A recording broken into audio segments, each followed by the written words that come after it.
प्राचार्य एन.आर. पाटील यांचा सेवापूर्ती सोहळा संपन्न। आपण आपल्या आयुष्यात किती पैसा कमावला त्यापेक्षा किती माणसं जोडली हे महत्त्वाचे आहे। आज माझ्या सेवानिवृत्तीच्या कार्यक्रमाला जो जनसमुदाय आहे, जी माणसं जमली आहेत, तीच खरी माझी श्रीमंती आहे, असे प्राचार्य एन.आर. पाटील यांनी सेवानिवृत्ती कार्यक्रमाप्रसंगी बोलताना सांगितले। प्राचार्य एन.आर. पाटील यांनी 32 वर्षाच्या शैक्षणिक कारकिर्दीत अनेक विद्यार्थी, शिक्षक कर्मचारी यांना घडवले असून आज बरेच विद्यार्थी मोठमोठ्या हुद्द्यांवर विराजमान आहेत। प्राचार्य एन.आर. पाटील यांच्या मनमिळावू स्वभाव व समजूतदारपणामुळे ते विद्यार्थी, शिक्षकेतर कर्मचारी व पालकांना आपलेसे वाटायचे। ते शाळेला आपलं घर व विद्यार्थ्यांना आपले कुटुंब मानत असत। त्यामुळेच आज त्यांच्या सेवानिवृत्तीच्या कार्यक्रमाप्रसंगी सर्वांचे मन भरून आले होते। प्राचार्य एन.आर. पाटील यांनी सुधागड एज्युकेशन सोसायटी पालीचे माध्यमिक विद्यालय व कनिष्ठ महाविद्यालय दादर पेण येथे 25 वर्ष व फोपेरी अलिबाग येथे 7 वर्ष असे एकूण 32 वर्ष अविरत सेवेनंतर फोपेरी येथे त्यांचा सेवापूर्ती सत्कार सोहळा या कार्यक्रमाचे आयोजन करण्यात आले होते।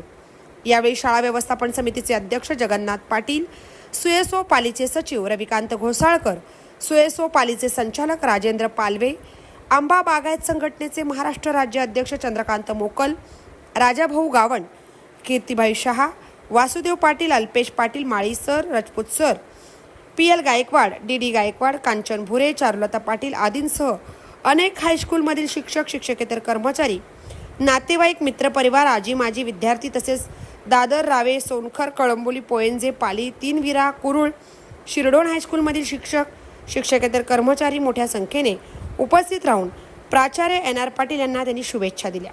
या कार्यक्रमाचे प्रास्ताविक अविनाश पाटील सर यांनी केले, तर सूत्रसंचालन गायकवाड सर व आभार प्रदर्शन श्रीकांत म्हात्रे सर यांनी केले। महामुंबई चॅनेलसह विनायक पाटील, पेण। काय कमवलं,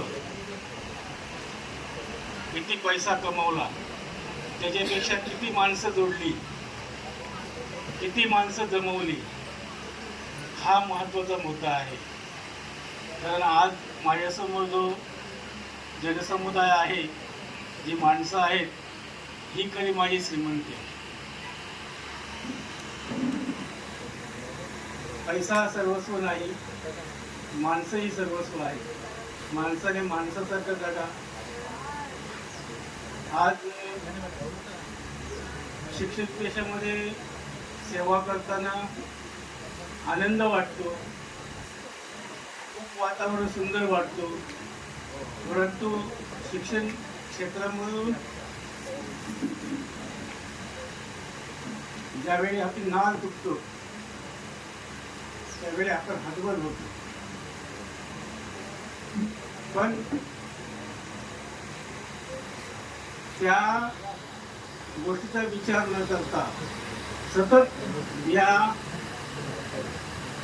शिक्षणाच्या क्षेत्रामध्ये भोगावत राहणं अतिशय महत्त्वाचं आहे।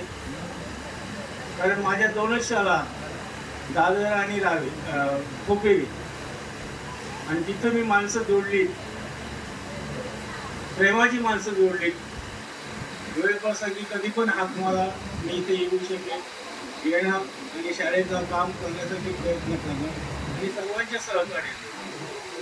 सर्वांच्या सहकार्यामुळेच आज शाळेला आपल्याला ग्रामपंचायतीने इमारत बांधण्यासाठी परवानगी दिलेली आहे। JSWकडे आपला प्रस्ताव दिलेला आहे, 50 लाख रुपये मंजूर केलेले आहेत। फक्त आचारसंहिता असल्यामुळं थोडंसं काम थांबलेलं आहे। पण येत्या मे महिन्याच्या 18पासून काम सुरू होणार आहे आणि शाळेची इमारत बघण्यासारखी होईल, तोपर्यंत मी येणार आहे। संस्थेची सांगो अगर न सांगो, तुम्ही बोलवा अगर बोलू नका, इमारताचा पाया होईपर्यंत मी इमारत होईपर्यंत येणार आहे।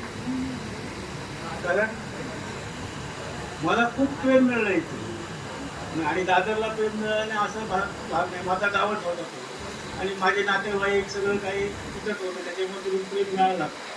इथून जो प्रेम मिळाला आहे कुठेही मला आयुष्यात मिळणार नाही।